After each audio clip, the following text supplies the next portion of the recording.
Yeah, I bought a 1985 CR250 crate bike.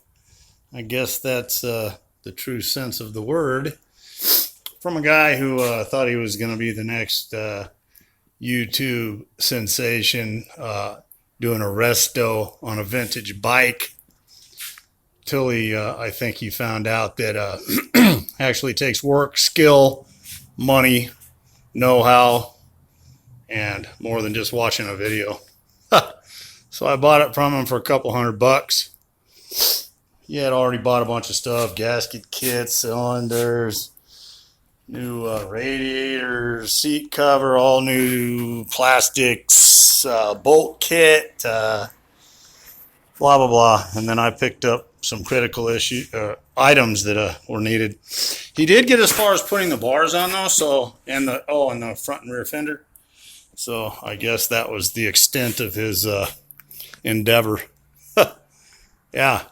So too bad there's so many of these types of people out there driving the price of everything up till they find out they don't have the capability to do it. However, I do. But I wanted to throw this out there for the 8389 CR forum.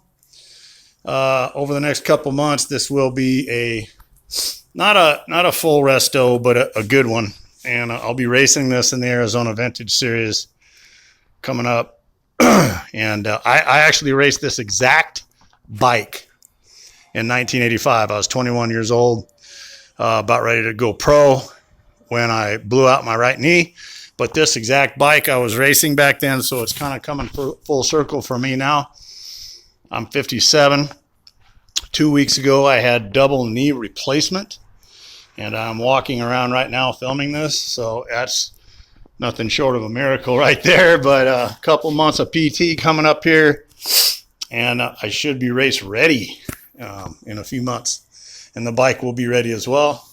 Thought I'd share this with everybody, and yeah, so another build. Take care, everyone.